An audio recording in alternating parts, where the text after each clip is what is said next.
अस्सलाम वालेकुम स्टूडेंट्स हम पढ़ रहे हैं 9 फिजिक्स चैप्टर 3 का topic force and the momentum.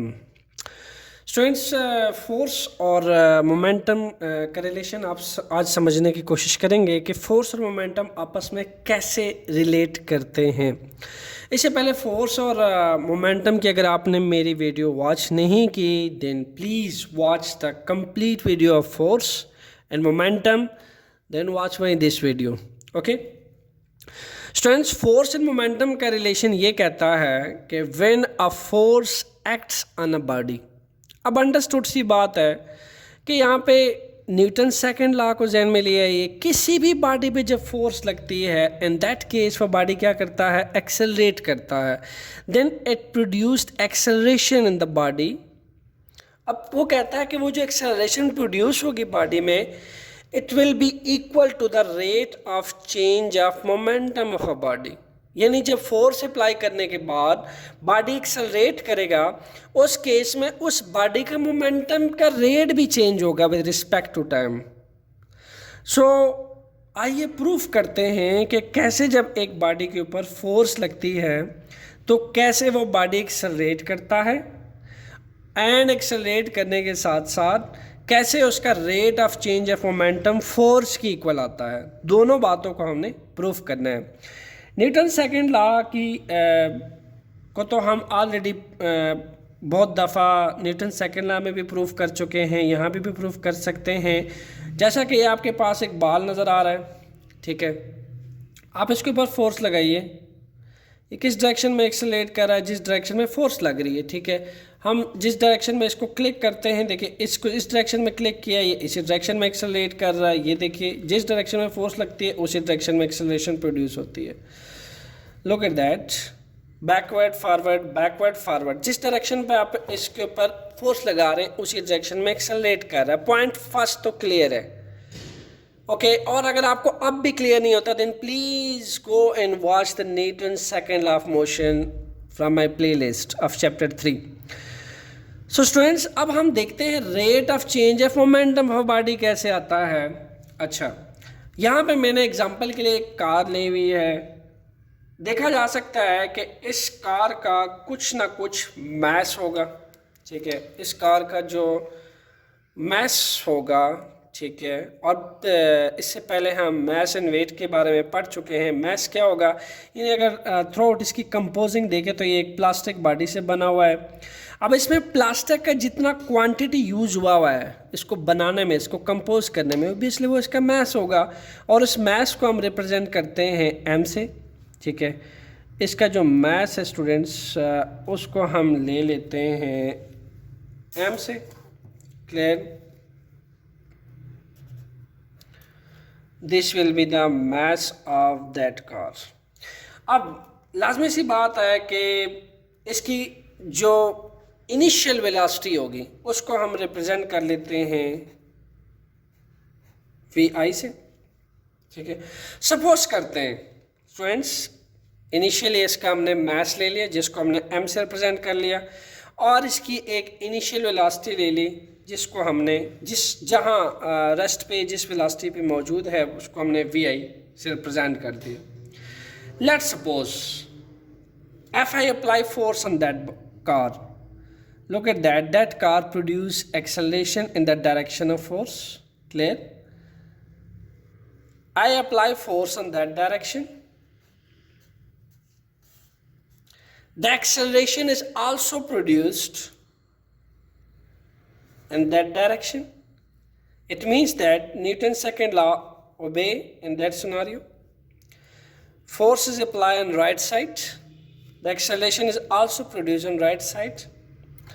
Now, after applying force, क्योंकि हमने कहा the mass of the body is constant everywhere, जो इसकी वेलोसिटी है आफ्टर अप्लाई फोर्स, मैं इसको वापस लेके आता हूँ। जब मैं इस पे फोर्स अप्लाई किया, after applying force during motion its velocity will become V F, final velocity, and its mass will remain same, m will be remain same, it will never changed. इस ओकेजन पे हमारे पास दो case आ गए students. एक case आ गया वो जब ये रेस्ट पे था, वापस लेकर आते हैं इसको। उस टाइम हमने इसका मास इन वी आई रिकॉर्ड किया, उसको हमने कहा M in initial velocity is V I. When force F act on that car, after that it produced an acceleration and the direction of force and its velocity changed to Vf in mass will remain same. इसका मतलब है यहाँ दो तरह के momentum observe किए जा सकते हैं। एक वो जब वो रेस्ट पे था, देखिए, एक वो मोमेंटम जब वो रेस्ट पे था। बिकॉज मोमेंटम क्या है? Momentum is the product of mass and velocity. तो एक वो मोमेंटम था जो इनिशियली इस कार के साथ एसोसिएटेड था, एक वो मोमेंटम है जो मैंने इस पे फोर्स अप्लाई किया और ये एक्सेलरेट हुआ इन द डायरेक्शन ऑफ फोर्स। एक ये मोमेंटम है जो ड्यूरिंग फोर्स अप्लाई इसके साथ एसोसिएटेड होगा। तो अगर हम इसका फर्स्ट मोमेंटम नोट करें स्टूडेंट, जो इनिशियली इसके साथ था, इसको वापस लेकर आते हैं। ओके, इसका जो इनिशियल मोमेंटम था, just note that is about P I. Momentum is represented by the symbol Pi MVA. It's an initial momentum. Clear? Students, after applying force, look at that. When it accelerates in the direction of force, it gets the final momentum that is about P M V F. Yes, this is a final momentum, and final momentum will be represented by a PF. Initial momentum will be symbolized by PI. Okay. So students, हम दो तरह के momentum note कर लेते हैं अपने पास। Final initial momentum that is MVI, and final momentum that is about PF MVF. Clear? Let's suppose अगर आप देखना चाहते हैं मोमेंटम में चेंज कितना आया, यानी जब ये रेस्ट पे था उस टाइम जब आपने इसका इनिशियल मोमेंटम रिकॉर्ड किया, that is P I, and when you apply force and the acceleration is produce in the direction of force and the V I velocity change to V F. In that case जब आपको P F momentum मिला, तो आप इस P F momentum और P I momentum में अगर difference देखना चाहें तो this is means that change in momentum. Obviously this momentum will be much higher because during this momentum the car is in acceleration, so that's why the PF will be higher and PI will be lesser. So we are going to calculate the difference in momentum, so change in momentum. Okay, change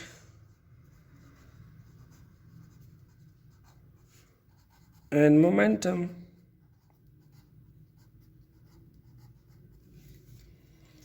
Change in momentum is equal to PF minus PI. Just put PF momentum means final momentum in that occasions in place of PF, that is about MVF, and just put MVI when the car is at that position. MVI.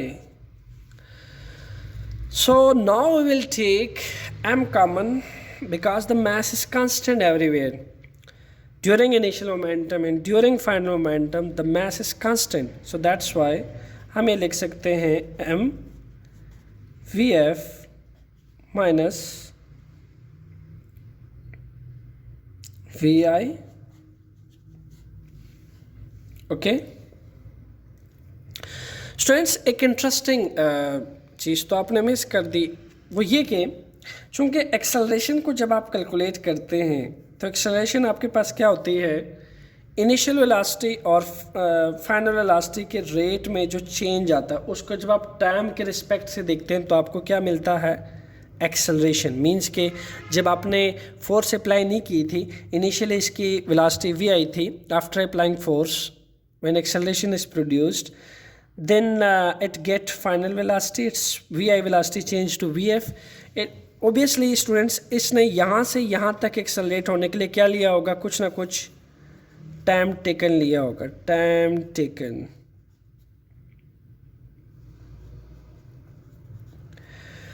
Students अगर इस time taken को आप change in velocity के respect से देखें तो हमें क्या मिलेगा, एक्सेलरेशन। ओके, क्या मिलेगा, एक्सेलरेशन। तो आइए हम चेंज इन मोमेंटम को, ये नहीं जब इसका इनिशियल मोमेंटम था when this car is at rest and after applying force and that it get P F momentum, तो इसका अगर चेंज इन मोमेंटम टाइम के रिस्पेक्ट से देखें कि इसने कितना टाइम लिया होगा यहाँ से यहाँ आने के लिए, यहाँ से यहाँ आने के लिए, तो हमें इस क्वांटिटी को टाइम पे डिवाइड करना पड़ेगा। तो हमें उससे क्या मिलेगा, rate of change of momentum. Clear, ये क्या है आपके पास, that is P F minus P I. ये हम चेंज इन मोमेंटम कैलकुलेट कर रहे थे। सो आइए अब इस चेंज मोमेंटम को टाइम के लिहाज से देखते हैं कि कितने सेकंड में ये मोमेंटम पी आई से पी एफ में चेंज हुआ। सो आइए स्टूडेंट्स देखते हैं कि जब इसका इनिशियल मोमेंटम था और after applying force and acceleration produce in that car, इसका फाइनल मोमेंटम में जब चेंज हुआ तो कितना टाइम लिया होगा इस कार ने पी आई से पी एफ में कन्वर्ट होने के लिए। So we have rate of change of momentum, rate of change of momentum.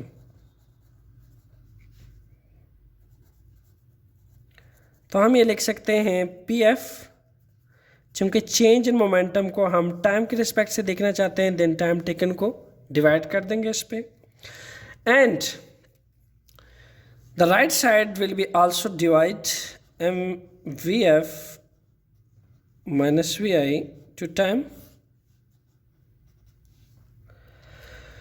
Students अगर आप मेमोराइज करें चैप्टर 2 के डिफिनेशंस को, then rate of change in velocity किसके बराबर होती है, yes it is equal to acceleration produce in the body.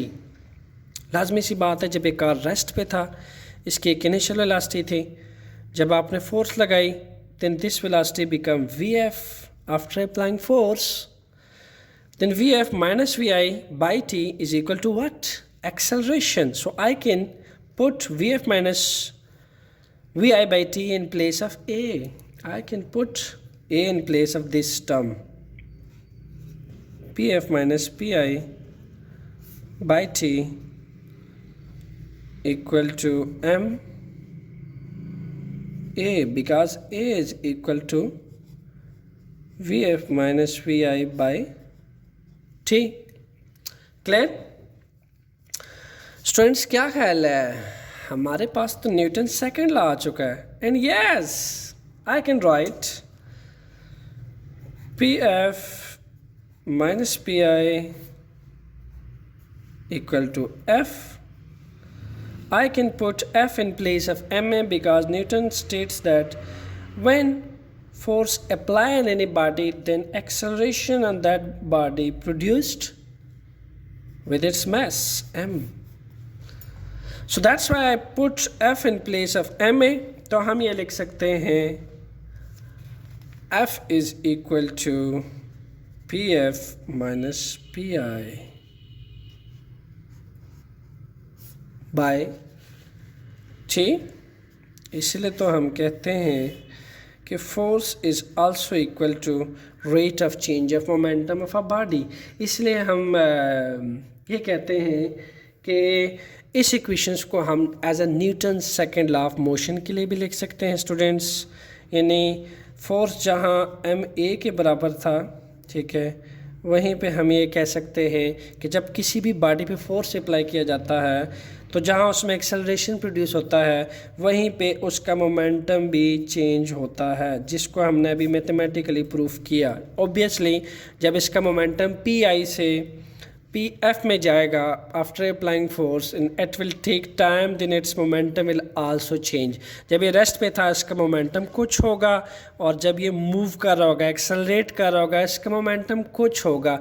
तो ऑब्वियसली जब आप इन दोनों का डिफरेंस निकालेंगे with respect to time taken, it is also a force, means Newton second law.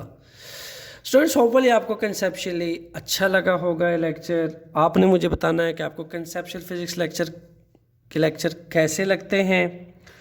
Comments करके ज़रूर बताइएगा अगर आपके जहन में कोई क्वेश्चन हो। Thanks a lot for watching.